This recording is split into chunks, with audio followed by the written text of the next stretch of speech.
오늘 본문 이전에 있었던 빌립보서 3장의 내용을 간추려서 설명하면 율법주의를 버리고 또한 신앙의 성숙을 이루고 또 천국 시민의 삶을 살라라는 말씀이 기록되었습니다. 이어지는 오늘 말씀에서는 여러 가지 의미들이 있겠지만 하나하나 깨달아 가시기를 주님의 이름으로 축복합니다. 2에서 3절 내가 유오디아를 권하고 순두개를 권하노니 주 안에서 같은 마음을 품으라. 또 참으로 나와 멍에를 같이 한 내게 구하노니 복음에 나와 함께 힘쓰던 저 여인들을 돕고 또한 글레멘드와 그 외에 나의 동역자들을 도우라. 그 이름들이 생명책에 있느니라. 아멘. 바울은 유오디아와 순두개의 화해를 요청하고 있습니다. 유오디아는 그 이름의 뜻이 좋은 여행, 순조로운 여행입니다. 또한 순두개의 이름은 행운, 행복 이런 뜻입니다. 그런데 이 마케도냐 지역의 어떠한 그 지역성을 살펴보면 모계 사회예요. 여인들이 수입도 지출도 다 관리를 합니다. 돈을 벌 수 있는 능력도 있고 돈을 지출할 수 있는 권리도 가지고 있어요. 근데 유오디아와 순두개가 여성입니다. 그러니까 상당한 가정에서도 교회에서도 사회에서도 상당한 리더십을 발휘하고 있고 이 빌립보 교회에서는 여성 장로님쯤 되는 그런 분들이라고 보시면 됩니다. 그런데 이분들이 서로 화해하지 않고 반목하고 있고 서로 다투고 경쟁한다는 소식이 바울에게 들렸고 바울은 이것을 바로잡아야 한다라고 생각했고 편지했습니다. 그래서 이 둘에게 권하고 권하노니라고 표현하고 있어요. 그 당시에 종이는 파피루스 아니면 양피지입니다. 그래서 이집트에서 그 발견한 그 파피루스 근데 잘 썩고 부식되고 또 양피지는 조금 낫습니다. 그러니까 그 당시에 종이는요 금이에요. 금. 종이로 되어 있지만 수많은 노동력 막 찌고 말리고 건조시켜서 사람이 쓸 수 있게끔 만들어준 종이는 금이나 마찬가지예요. 그 금에다가 권하고 권하노니 이렇게 쓰면요 엄청난 반복입니다. 단순히 뭐 반복 이게 아니라 그 비싼 종이에 권하고 권하노니 그러면 내가 너희에게 간절히 부탁한다 그런 뜻이에요. 바울의 애타는 마음이 묻어 있어요. 그리고 주 안에서 같은 마음을 품으라 라고 말씀하고 있어요. 여기서 품다라는 단어의 그런 어원을 보면 곱비를 조이다, 말에 곱비를 조이다, 입에 재갈을 물리다 그런 뜻이에요. 그래서 품으라라는 마음은 마음이 다른 곳으로 엇나가지 않도록 엄청나게 조이라는 거예요. 단단하게 하라는 거예요. 주 안에서 같은 마음을 품으라. 너희 마음을 단단하게 하라. 얼마 전에 제가 어떠한 목사님들 모임에 함께 제가 참석하게 되었는데요. 그 중에 어떤 연세 지긋하신 여자 목사님이 이런 말씀을 하시더라고요. 어떤 회의를 진행을 할 때 꼭 야당이 있어요. 생각이 조금 비판적인 분들이 있어요. 그래서 의장, 회장 그건 아니지요. 법대로 합시다. 막 이런 사람들이 있다는 거예요. 그때 이 목사님의 대처법은 제가 부족한 사람입니다. 잘 모릅니다. 부족한 사람 뽑아주셔서 감사합니다. 이렇게 하는 거래요. 제가 그 말을 듣고 와 나는 정말 멀었구나. 저는 그런 사람이 한두 번 이렇게 하면 참아주겠지만 막 3번, 4번, 5번, 6번 이러면 좀 찾아가서 뭐라고 할 것 같아요. 그런데 그 목사님은 그렇게 해야 된다는 거예요. 제가 부족합니다. 제가 모릅니다. 뽑아주셔서 감사합니다. 그러라는 거예요. 그게 곱비를 조이는 마음, 재갈을 물리는 마음이 아닌가 배워봐요. 또 3절에 멍에를 같이 한 내게. 그래서 멍에가 뭔지 아시죠? 말에게 멍에를 씌운다는 것은 마차를 끌게 하는 거예요. 소에게 멍에를 씌운다는 것은 소가 쟁기를 가지고 논이나 밭을 갈 수 있도록 해준다는 거예요. 그러니까 마음을 품으라.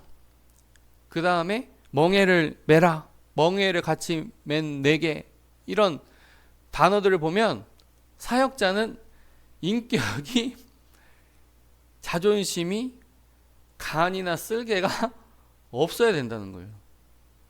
아니, 교회 장로님들에게 이 정도 주문을 하면 교회 목사들은 도대체 얼마나 죽어야 하는가? 이후에도 나오겠지만 그런 생각을 해봅니다. 그리고 그 두 여인을 향해서는 서로 다투지 않을 뿐더러 너희가 합심해서 담임 목사님을 도와주라, 그렇게 되어 있어요. 그리고 앞으로 생명책에 기록될 사람들, 그리고 생명책에 기록된 현재의 사람들, 이 사람들을 위하여 너희가 화해하고 힘을 합쳐서 도우라 라고 말씀하고 있는 거예요. 너희가 하는 일이 그냥 어떤 일반적인 사업이 아니라 하늘의 기업, 하늘의 영적 사업을 하는 거다, 그것을 말씀하고 있어요. 이어지는 4에서 5절, 주 안에서 항상 기뻐하라. 내가 다시 말하노니 기뻐하라. 너희 관용을 모든 사람에게 알게 하라. 주께서 가까우시니라. 우리는요, 눈과 귀와 머리의 판단을 가지고 살아가는 때가 많아요. 눈으로 보고, 귀로 듣고, 머리로 생각하고, 경험으로 판단해서 이게 옳은 일인가 그른 일인가 그렇게 판단할 때가 많아요. 그런데 살다 보면 억울한 일 만나기도 하고, 가슴 치는 일 만나기도 하고, 말도 안 되는 일을 당하기도 합니다. 그런데 오늘 본문은 항상 기뻐하라. 바울이 언제 기뻤나 생각해 봤어요. 첫 번째는 바울이 다메섹 도상에서 예수님 만나고 눈이 멀었잖아요. 순간 시각장애인이 된 거예요. 시각장애인이 얼마나 불편한 삶을 사는가. 자기 이빨도 이도 잘 치카를 못해서 치가 썩어가는, 잇몸이 썩어가는, 그렇지만 그걸 누가 붙잡고 그 양치질 해주고 치간칫솔 해주고, 그런 사람 있기가 어려워요. 그 시각장애인의 삶에서 아나니아가 기도로 눈뜨게 해줬을 때, 시각장애인에서 갑자기 일반 사람으로 변했을 때 바울이 엄청 기뻤겠죠. 그리고 나서 복음을 전할 때 기쁘고, 복음을 전하다 감옥에 갇혔을 때도 찬송했다 그랬어요. 그러니까 바울은요, 항상 기뻐하라라고 말만 한 게 아니라 자기가 그렇게 살았어요. 항상 기뻐하면서. 그런데 그 항상 기뻐할 수 있는 이유가 있어요. 그 앞에 나오는 단어는 주 안에서입니다. 예수 안에서 기뻐하라. 성경학자들은 성도가 예수님을 바라보는 그 소망 때문에 기뻐한다고 되어 있어요.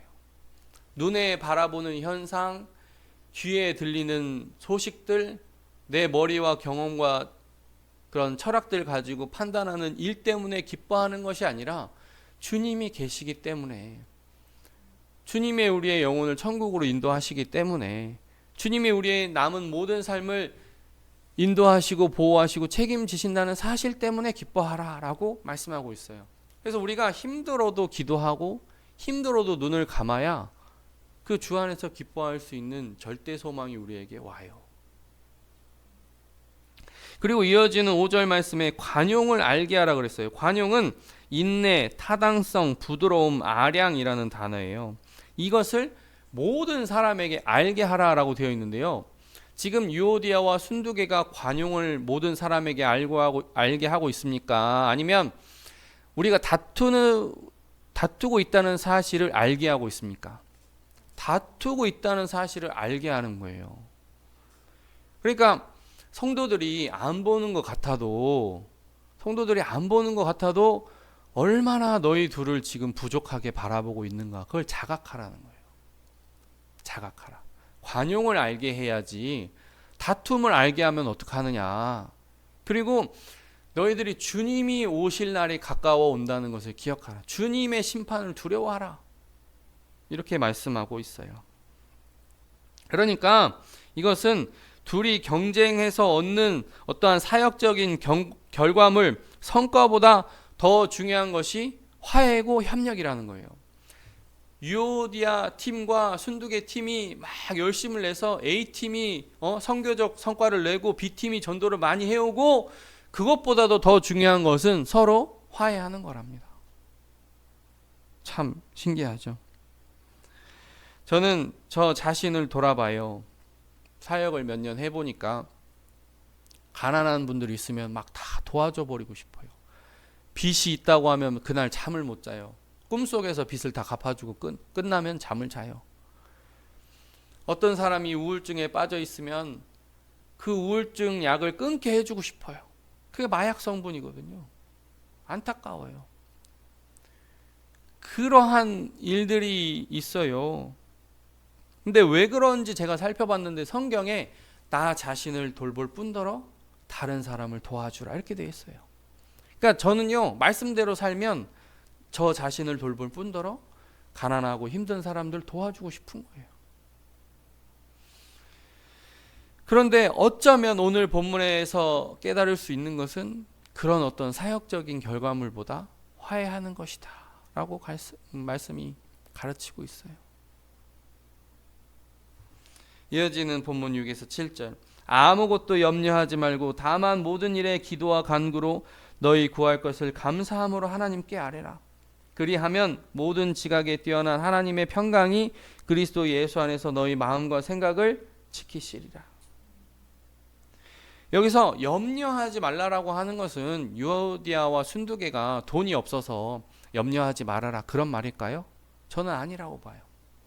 만약에 다른 성도들이 이 편지를 듣고 은혜를 받고 설교를 듣고 있다면 그런 식으로 재정에 대해서 염려하지 말아라 그런 식으로 들리겠지만, 이것을 유오디아와 순두계에게 썼다고 가정할 때 누가 주도권을 쥐는지 그거 신경 쓰지 염려하지 말라는 거예요.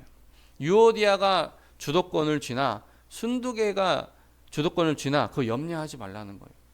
꼭 우리가 선거를 해보면 제가 하겠습니다, 저가 아니면 못합니다, 누굽니까? 막 이래요. 내가 아니면 그 일을 할 수 없는 것처럼 얘기해요. 그러나 그 주도권도 내려놓으라는 거예요. 너 아니어도 할 수 있다. 갑자기 생각나는데, 제가 전주의 모 교회를 다니다가 교회가 시끄러웠어요. 그래서 제가 조용히 비교회로 한번 옮긴 적이 있어요.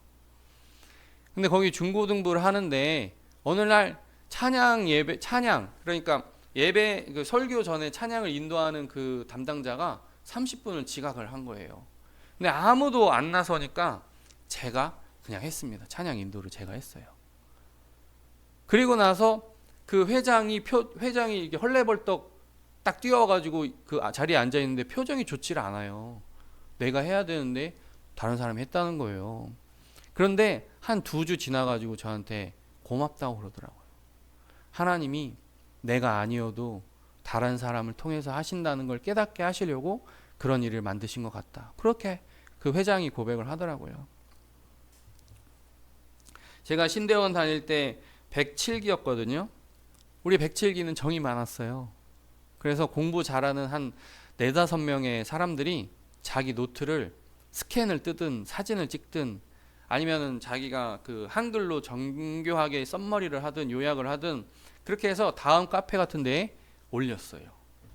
이게 쉬울까요? 이게? 공부 좀 해본 사람들은 다 알아요. 내 요약본이 얼마나 소중한지. 내가 이거 시험 치기 전에 시험 보는 용으로 만드는 거거든요. 그런데 우리 그 한일장신대학원은 등록금이 좀 쌌긴 쌌어요. 250만 원 정도 됐어요. 250만 원. 근데 250만 원 정도인데 1등부터 한 5등까지는 60만 원 장학금을 줘요. 1등부터 5등까지 매 학기 시험 치고 1등부터 5등이 되면 60만 원을 장학금을 줘요. 그런데 우리 전도사님들의 월급 사례비가 얼마냐? 60만 원, 70만 원. 왜냐면 교육 전도사니까 60만 원, 70만 원이에요, 월급이. 그런데 장학금을 60만 원을 주는 거예요. 한 달 봉급을 주는 거예요. 그래서 제가 총원이 우리 기수가 총원이 한 60명 됐으면 10명 정도는 공부를 굉장히 열심히 했어요. 왜냐하면 그 장학금 타면 도움이 많이 되거든요. 그런데 한 1등부터 5등 정도 되는 사람들은 약간 의무적으로 노트를 공유를 하는 거예요. 근데 제가 1년 정도 지나고 안 좋은 소문을 들었어요.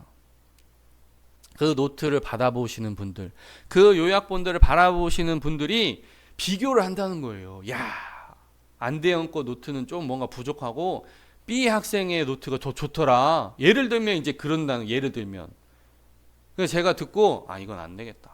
아니 지금 솔직히 이 노트를 공유하는 것은 연세 많이 드신 분들, 그 당시에 40대, 50대 분들이 신학교 와가지고 자기 어떻게 보면 알바나 세금을 병행하면서 공부하기가 너무 힘들어가지고 공부 잘하는 분들 노트를 보고 시험 볼 때 도움을 받는 건데, 아니 이거 가지고 남을 평가한다고? 저는 좀 의로움이 많은 사람이라 1년만 하고 딱 끊었어요. 이건 악하다. 그건 교만이다. 딱 끊었습니다. 그런데 제가 이걸 가지고 어떠한 선배님을 만났어요. 1학년 저보다 한 기수니까 106기 선배님을 만나서, 아니 선배님, 이건 좀 아니지 않아요? 그러니까 그 선배님이 저를 바라보면서 뭐라고 말한 줄 아세요? 그것까지 내려놓으라. 얼마 전에 그 목사님 만났어요. 그 부부. 저는 아직도 잊지 못해요. 안 목사님, 그것까지 내려놓는 거예요. 그러니까 세상에 내 모든 것을 아낌없이 내줬는데 막 뒤에서 비방하고 모자라다고 하고, 그런 비난과 비판조차 감수하라는 거예요.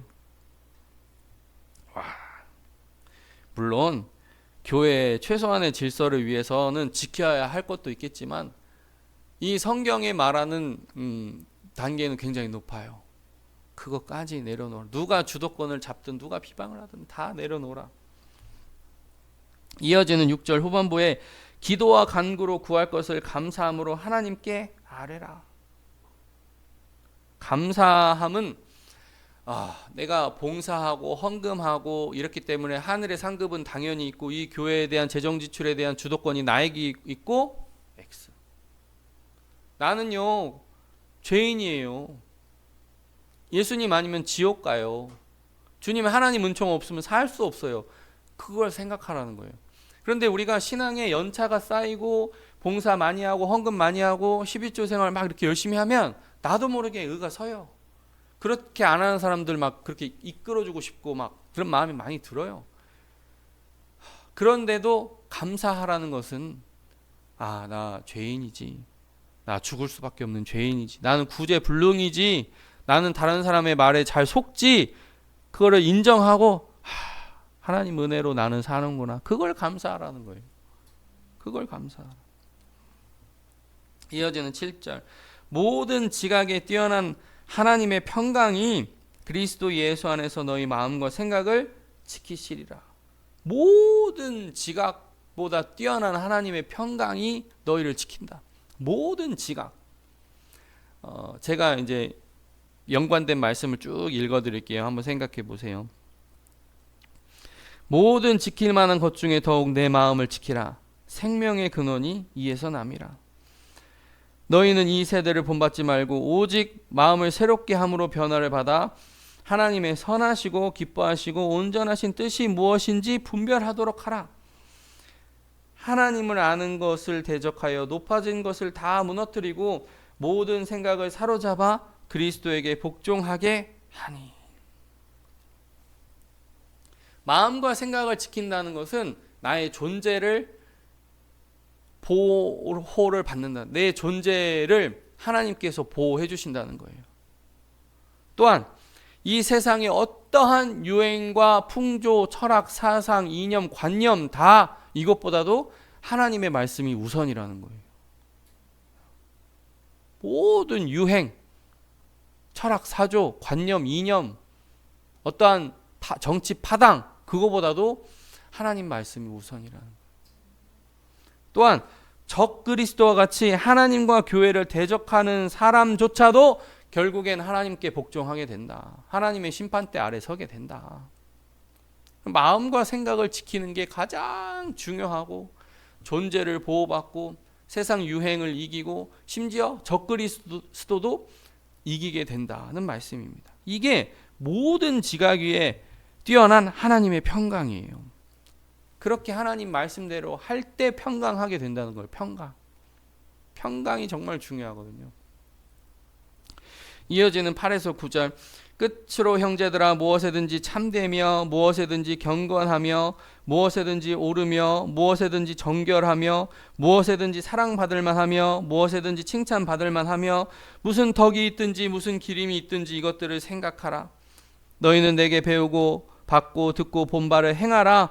그리하면 평강의 하나님이 너희와 함께 계시리라. 짧게 요약하면 8절의 말씀을 짧게 요약하면 정의와 사랑이 있어야 된다는 거예요. 무엇에든지 옳으며, 그러니까 목사가 교회의 질서를 유지하려고 애쓰는 부분도 있어야 된다는 거예요. 엉뚱한 소리를 다 들어주면 교회의 방향이 어디로 가겠어요? 그렇지만 사랑도 있어야 된대요. 그 둘 사이를 걷는데 이제 9절에 보면 받고 듣고 본 바를 행하라. 그리하면 하나님의 평강이 너희와 함께 계시리라.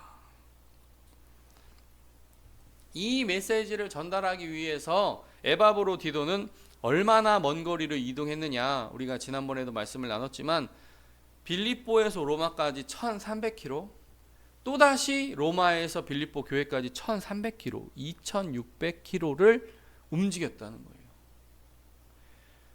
이거를 우리나라 기준으로 말하면 마라도에서 제주도, 또 서울, 평양 쭉 올라가서 안중근이 이토 히로부미를 사살한 하얼빈을 지나서 러시아의 아무르 강까지 올라가야 돼요. 2600km라고 하는 길이 마라도에서 러시아의 아무르 강까지 간다. 아무르 강이라고 얘기하면 못 알아듣기 쉬워요. 저도 모르니까.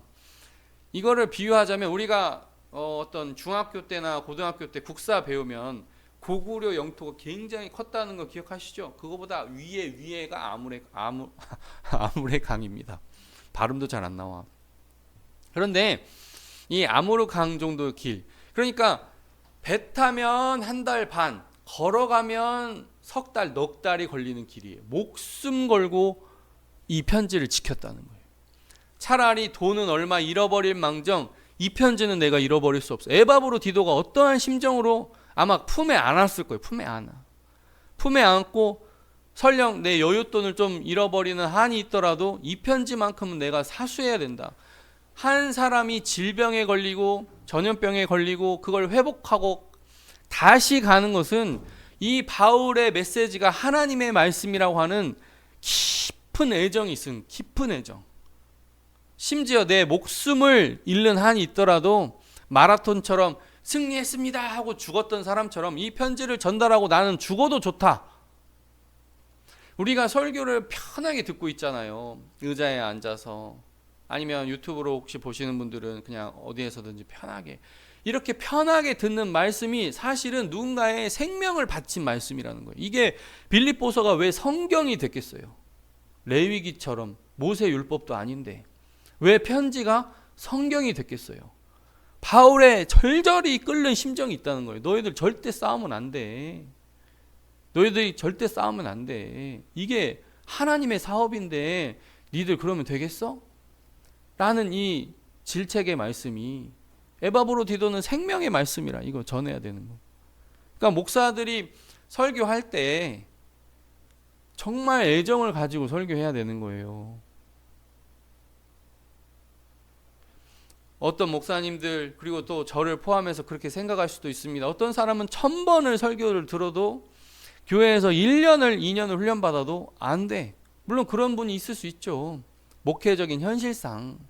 그런데 목사의 마음속에 아무리 설교해도 안 바뀐다.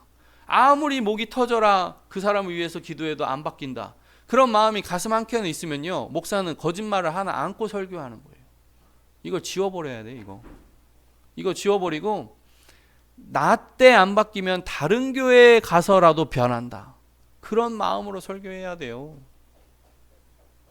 이 사람 아무리 설교해도 안 바뀐다. 그걸 머릿속에서 지워버리고 이 사람이 나 때 내가 만나는 이 기간에 변화가 안 되면 다른 교회에 가서라도 언젠가는 알겠지. 언젠가는 깨닫겠지. 나는 복음의 중간 기지 역할만 해도 충분하다. 나는 그 작은 역할에 만족한다. 세례 요한처럼 누구는 흥하여야 되고 나는 망해야 한다. 그런 결기를 가져야만 성도님 그건 아닙니다. 할 수 있어요. 그거 안 하면은 계속 이상한 방향으로 끌려다녀요. 목사님 더 주세요. 치료비 주세요. 한 달에 30만 원 필요합니다. 점점 교회를 내가 다녀준다. 내가 교회에 다녀주기 때문에 나 도와줘야 된다. 그런 교만이 싹트지 않게 해야 돼요. 제가 설교를 하고 나서 에피소드가 두 가지가 설교에 대해서 생각해 보면 에피소드 두 개가 있는데, 첫 번째는 열방교회에서 사역할 때 우리 아동부가 굉장히 많았어요. 그런데 그 당시에 한참 바퀴 달린 신발이 유행했어요. 미니 롤러 브레이드처럼 뒤에 바퀴가 달렸어요. 그래서 슉 하고 가는데 애들이 얼마나 많이 이걸 타고 다니는지, 그 3층에 유치부, 아동부, 뭐 무슨 부서 위에 로비처럼 이렇게 넓은 공간에 그거 타고 다니는 거예요. 애들이 롤러스케이트장, 미니 롤러스케이트장처럼 막 그거 타고 다니는 거예요. 그래서 이게 어떻게 문제가 됐냐면, 다칠 수도 있으니까 교역자 회의에서 이거 못하게 해라 지침이 내려왔어요. 그래서 제가 설교했거든요. 얘들아, 이거 미니 롤러 브레이드 이거 타고 다니면 안 돼. 심지어는 부목사님 딸이 본당에서 타고 다녔어요. 그러니까 문제가 심각한 거예요. 그래서 제가 얘들아 이거 타고 다니면 안 돼. 근데 왜요? 이거 한마디로 말하면 이거 내 자유인데 왜 못하게 하냐고 그러는 거예요. 애들이 왜요? 이러는 거예요. 설교 도중에. 그래서 제가 그랬어요. 얘들아, 이거 누군가는 가난해서 이 신발 못 사는 아이도 있을 수 있다. 가난해서 이 신발 사고 싶어도 못 사는 친구가 여러분 옆에 앉아 있을지, 연배 옆에 앉아 있을지 모른다. 전도사님이, 그 당시에 전도사님이었으니까, 그 당시에 그랬으니까, 전도사님이 학교를 따라다니고 학원을 가서 너희들을 간섭할 수는 없지만 적어도 교회에서만큼은 타지 말아라 얘들아. 제발 신고 오지 말아라. 그렇게 하니까 그 다음 주에 계단을 올라가고 있는데 어떤 어머니가 전도사님, 전도사님 설교 듣고 우리 아들이 그 신발 교회 안 신고 왔어요. 감사합니다. 그러더라고요. 목사는 그런 데서 희열을 느껴요. 사역자는 그런 데서 희열을 느껴요. 아, 변화되는구나. 물론 그렇죠. 길가에 떨어진 씨, 돌짝밭에 떨어진 씨, 가시밭에 떨어진 씨는 열매 안 맺죠. 그지만 씨를 뿌리는 심정은 싹을 틔우리라 100% 틔운다는 마음으로 해야 되는 거예요. 너는 되고 너는 안 되고 그런 마음으로 하는 게 아니라 일단 뿌리는 거예요. 일단. 그래서 열매가 나오면 기뻐하는 거예요. 그게 목사의 유일한 보람이고 삶의 낙이고 하나님과 함께 가는 그 즐거움이에요. 그 즐거움을 포기하면 도대체 왜 사역을 해야 할까요? 얼마 전에 아내 사모님이랑 조금 저녁까지 좀 다툼이 있었어요. 주제가 라면 먹지 말라. 야, 제가 뭐 술 담배도 안 하고 햄버거도 끊었어요. 정말 한 3년째 거의 햄버거를 안 먹었던 것 같아요. 햄버거도 끊고 이제는요 커피도 안 먹어요. 근데 장거리 운전할 때는 디카페인, 거의 카페인기가 줄어있는 그런 디카페인 커피를 마십니다. 그런 것도 뭐 몇 번 안 돼요. 그렇게 즐겨 먹었는데, 근데 이제 라면을 먹지 말라는 거예요. 집안에서 더 이상 라면을 드리지 않겠다. 아니, 제가 겉면 먹겠습니다. 스프도 절반만 넣겠습니다. 하는데 기억화 안 된다는 거예요. 와, 세상에. 개그맨 이경규 씨가 그런 말을 하더라고요. 혈압이랑 혈당이랑 정상이 되니까 삶의 질은 올라갔는데 삶의 낙이 없어졌다고. 그냥 짬뽕 저녁에 막 확 먹고 할 때 인생이 즐거웠는데 재미가 없어졌다고. 저도 순간 그런 비슷한 마음이 들었어요. 저녁에 한 11시쯤인가 누워서 생각하기를, 와, 아내가 나를 얼마나 사랑하면 아내가 나를 얼마나 사랑하면 싸워가면서까지 먹지 말라 그럴까? 그걸 깨달았어요.